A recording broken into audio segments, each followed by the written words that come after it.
ഇത്ര നേരമായിട്ടും തീർന്നില്ലേ പാത്രം കഴുകല്? കുറച്ചുകൂടി ഉണ്ടമ്മേ.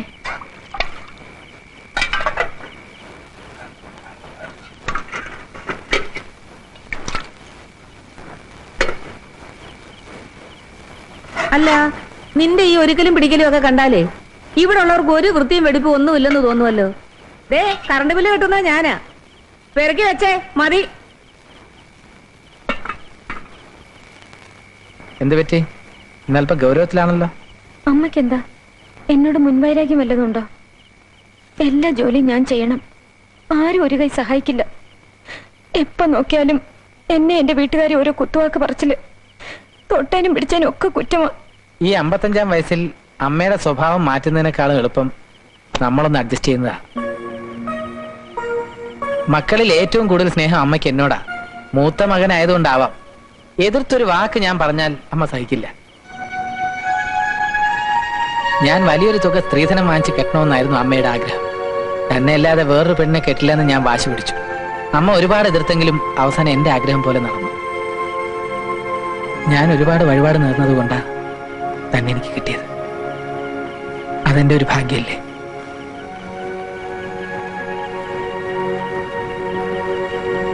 അമ്മ എന്ത് പറഞ്ഞാലും താൻ ഒരു ചെവി കൂടെ കേട്ട് മറ്റേ ചെവി കൂടെ കളഞ്ഞേക്ക്. എന്ത് സങ്കടം ഉണ്ടെങ്കിലും താൻ എന്നോട് പറയാ. തന്റെ ദേഷ്യം എല്ലാം എന്നോട് കാണിച്ചാ മതി. തനിക്ക് ഞാനുണ്ടോ?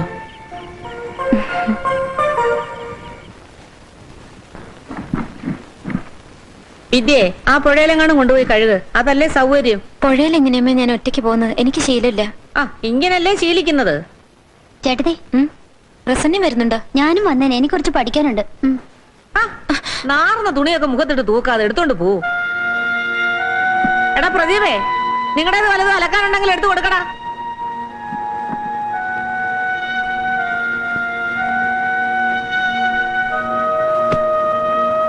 ഇത്രേ ഉള്ളോ? ആ ഷഡ്ഡിയും കൂടെ എടുത്തിട്ട് കൊടുക്ക്. എന്താ പറഞ്ഞേ? അല്ല, ഭർത്താവിന്റെ അനുജന്മാരുടെ ബാക്കിയുള്ളവരുടെ അടിവസ്ത്രങ്ങൾ ഒരു അലക്കി കൊടുക്കേണ്ടത് ചേട്ടത്തിയുടെ കടമയല്ലേ? അഭിപ്രായം പറയാൻ നിന്നെ ഇവിടെ ആരും വിളിച്ചിട്ടില്ല. ഓ, ജീവിക്കാൻ സമ്മതിക്കത്തില്ല. വിദ്യേ, ഞാനും കൂടി വരാം.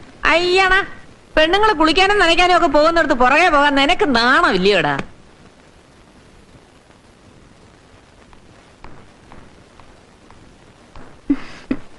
വനജയെ കാണാതായപ്പോ ഞാൻ കോളേജിലേക്ക് വരാൻ തുടങ്ങിയതാ. ഓ, ഓരോന്നിനെയും കണ്ണുവെടിച്ച് ഇവിടെ എത്തിപ്പെടാൻ ഞാൻ എന്ത് പാടുപെട്ടെന്നോ. നടക്കാം.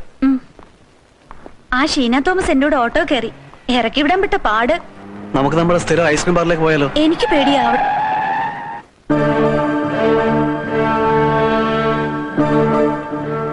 ആരാ അത്? എന്റെ ഫ്രണ്ടാ. വാ കയറ്.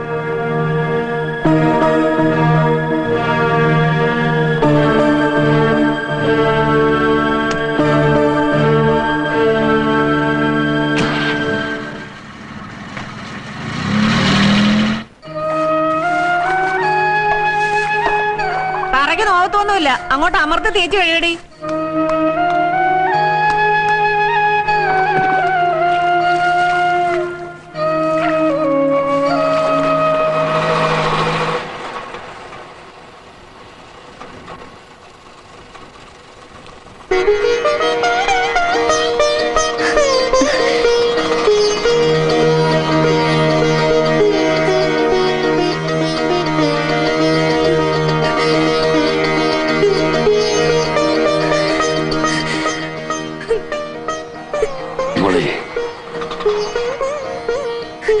നിന്റെ ദേഹത്ത് മുഴുവൻ ചളിയാണല്ലോ.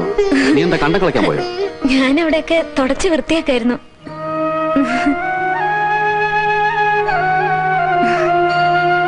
അച്ഛനാകെ ക്ഷീണിച്ചു പോയല്ലോ. എന്താ ഒറ്റയ്ക്ക് പോകുന്നത്? നിന്നൊന്ന് കാണാൻ.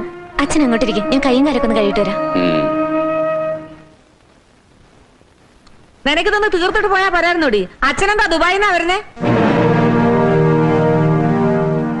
അതെങ്ങനെയാ? മേലെനിങ്ങി വല്ല ജോലിയും ചെയ്ത് ശീലം ഉണ്ടായിട്ട് വേണ്ടേ? കച്ചിത്തിരുമ്പെ പിടിച്ച് കയറിയാലും മാളികപ്പുറത്തിരിക്കാനാണല്ലോ മോഹം. മഹേശ്വരമ്മ ആരെ പറ്റി പറയണേ? അയ്യോ, ഞാൻ ഇന്നത്തെ കാലത്തെ പെമ്പിള്ളാരെ പറ്റി പറഞ്ഞു പോയതാന്നേ.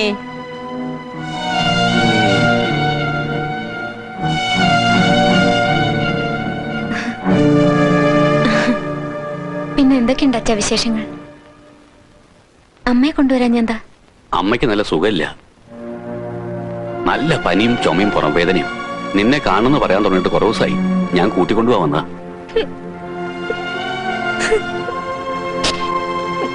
മോളെ പ്രശാന്തം വന്നില്ലേ?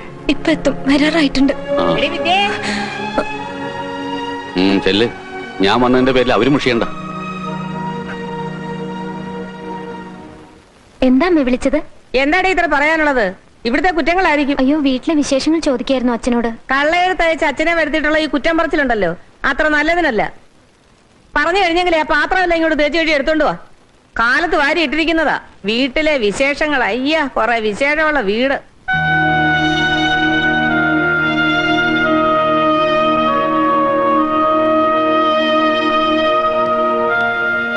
അച്ഛനെപ്പോ വന്നു? കുറച്ചു നേരമായി. നിങ്ങളങ്ങോട്ട് വരാന്ന് പറഞ്ഞ് കണ്ടില്ല. ഇരിക്കൂ.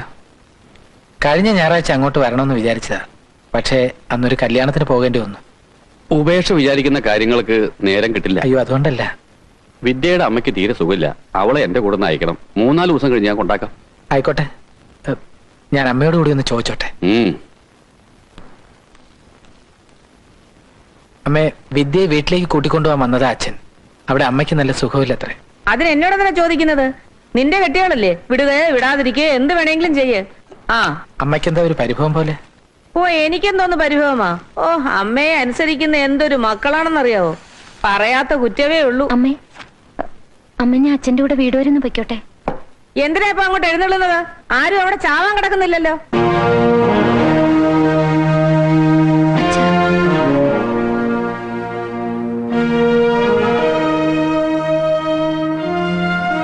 എനിക്കെല്ലാം മനസ്സിലായി മോളെ. അമ്മ അങ്ങനെയൊക്കെ വെറുതെ പറയുന്നേ ഉള്ളൂ. എനിക്കിവിടെ സുഖാണ് അച്ഛാ. എനിക്കിത്രയും വയസ്സായില്ലേ, ഒന്നും മനസ്സിലാവില്ലല്ലോ. ഞാൻ പോവാ മോളെ. ഒരു കാപ്പി പോലും കുടിക്കാതെ? വേണ്ട, വരുന്ന വഴിക്ക് കുടിച്ചിട്ടാ വന്നത്. എനിക്ക് തൃപ്തിയായി. സൗകര്യപ്പെട്ട രണ്ടുപേരും കൂടി ഒന്നങ്ങോട്ട് വന്നാ നന്നായിരുന്നു.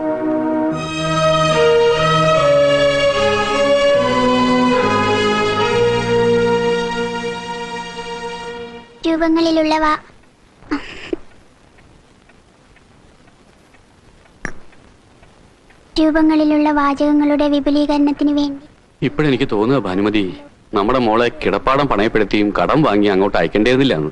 എന്നിട്ടും തികഞ്ഞു. ഇനിയും കൊടുക്കേണ്ട 25,000. വല്ല കൂലിപ്പണിക്കാരന്റെയും കൂടെ ആയിരുന്നെങ്കിൽ ഒരു നേരം പട്ടിണിയാണെങ്കിലും ഒരു മനസമാധാനം ഉണ്ടാവുമായിരുന്നു. നമുക്ക് നമ്മുടെ മക്കൾക്കും ഓരോരോ വിധിയാ ഭാനു. ഇതുകൊണ്ട് വല്ലതുമായോ? ഇനി ചെലവുകൾ വരാതിരിക്കുന്നതേ ഉള്ളൂ. അടുക്കള കാണാൻ ചെന്നില്ലെന്നുള്ള പരാതി വേറെ. പിന്നെ പ്രസവം അടുക്കുമ്പോ ചെന്ന് കൂട്ടിക്കൊണ്ടുവരണം. അതിനും ചെലവുണ്ട്. എന്റെ ഭഗവതി, ഓർത്താ പ്രാന്ത് പിടിക്കും. ചേച്ചിക്ക് ചുണയില്ലാഞ്ഞിട്ടാ ഒരു അമ്മായിയമ്മയും നാത്തൂനും. നമുക്ക് അങ്ങനെയൊക്കെ പറയാം. അവളാ അവിടെ ജീവിക്കേണ്ടത്.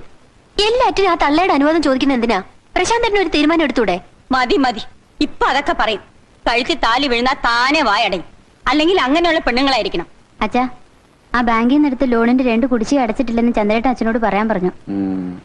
ഓ, അടയ്ക്കാനും കൊടുക്കാനുള്ള എപ്പ തീരുമാനാവും? എന്റെ ഭഗവതി,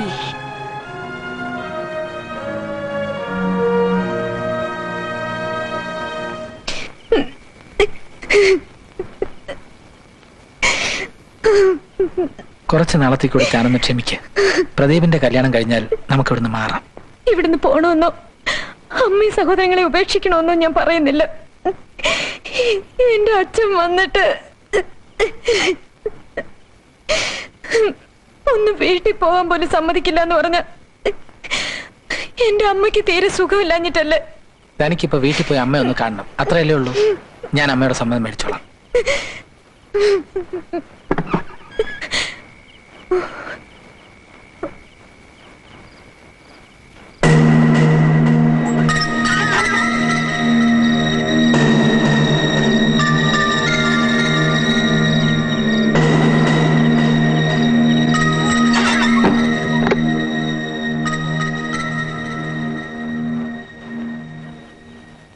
അമ്മയാ അവിടെ വന്ന് പതുങ്ങി നിൽക്കായിരുന്നു. അമ്മയോ? ഏതായാലും നാളെ അമ്മയുടെ ഒരു കാര്യം പറഞ്ഞേക്ക്. ഇങ്ങനെ ഫ്രീ ഷോ കാണുന്ന വളരെ മോശമാ. ഒരു തറ ടിക്കറ്റ് എങ്കിലും എടുക്കണമെന്ന്. തനിക്ക് നല്ല ഡയലോഗൊക്കെ പറയാൻ അറിയാലോ. ജനല കുറ്റിയിട്ടുണ്ടോ? വേണേ പോയി നോക്ക്.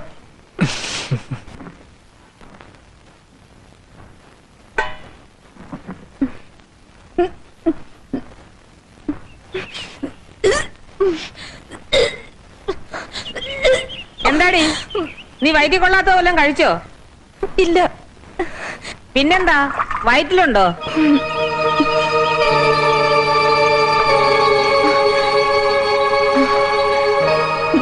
ഓ, കല്യാണം കഴിഞ്ഞ് 3 മാസം തികഞ്ഞില്ല, അതിനു മുൻപ് തുടങ്ങി ഛർദിലും കൊരവേ.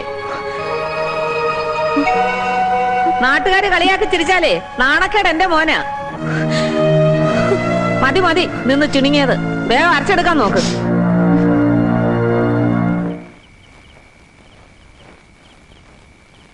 എന്താ സ്വപ്നം കണ്ടിരിക്കാ? ഇരിക്ക. ഇന്നത്തെ ചിരിക്കൊരു പ്രത്യേകത കാണുന്നുണ്ടല്ലോ. എല്ലാം ഞാൻ അറിഞ്ഞു. എന്റെ സന്തോഷം തന്നെ പറഞ്ഞറിയിക്കാൻ പറ്റില്ല. എന്താ?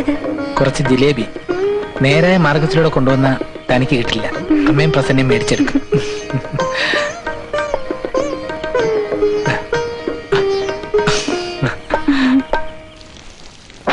ഭഗവാനേ, ഗുരുവായൂരപ്പ. വന്നു കേറിയില്ല, അതിനു മുൻപേ അവക്ക് പെറ്റിടാനല്ലേ ധൃതി. നീ ആ കുടുംബാസൂത്രണ കേന്ദ്രത്തിലെങ്ങാനും കൊണ്ട് അതങ്ങ് അലസിപ്പിച്ച് കളഞ്ഞേക്ക്. വീട് പുതുക്കിപ്പണിയണം. പ്രദീപിന്റെയും പ്രസന്നയുടെയും കല്യാണം നടത്തണം. പ്രസാദന്റെ ജോലിക്കാര്യത്തിന് വേണ്ടി കുറച്ച് കാശ് കൊടുക്കണം. ഇത്രയും ഉത്തരവാദിത്വം നിനക്കുള്ളപ്പോ അവളൊരു കുഞ്ഞിനെ പെറ്റിട്ടാൽ എങ്ങനെ വളർത്താനാ? നീ എന്താ ഒന്നും മിണ്ടാത്തത്? ഞാൻ വിദ്യയോട് അമ്മ പറഞ്ഞത് സൂചിപ്പിച്ചു. അവളൊട്ടും സമ്മതിക്കുന്നില്ല. അവളല്ലേലും അതിന് സമ്മതിക്കത്തില്ല. ഉടനെ ഒരു കുട്ടിയുണ്ടായാലേ സ്ത്രീധന ബാക്കി തരാതെ കഴിച്ചു കൂട്ടാവല്ലോ. അവളും വീട്ടുകാരും കൂടെ ഉള്ള ഒരു ഒത്തുകളിയാടായത്. അതങ്ങ് മനസ്സിലിരിക്കത്തേ ഉള്ളൂ. തരാനുള്ളത് തന്നില്ലെങ്കിലേ മോള് വീട്ടിലിരിക്കും. എന്നാലും വിദ്യയെ വിഷമിപ്പിച്ചുകൊണ്ട്. എടാ, നിനക്കൊരു കുട്ടി വേണോ വേണ്ട എന്ന് തീരുമാനിക്കേണ്ടത് നീയാ, അവളല്ല. ഇതുവരെ അമ്മ പറഞ്ഞതല്ല ഞാൻ അനുസരിച്ചിട്ടുണ്ട്. പക്ഷെ ഈ ഒരു കാര്യത്തിന് മാത്രം അമ്മേനെ നിർബന്ധിക്കരുത്. അവളൊന്ന് കരഞ്ഞു കാണിച്ചപ്പോഴേക്കും നീ ആളങ്ങ് മാറിയല്ലോടാ. ഈ അലവലാദികളുമായിട്ടുള്ള ബന്ധത്തിന് സമ്മതിച്ച എന്നെ പറഞ്ഞാ മതി. അമ്മ പറയുന്ന ഒക്കെ ശരിയാ. എനിക്കിപ്പോ തോന്നുന്നു കല്യാണമേ വേണ്ടായിരുന്നു.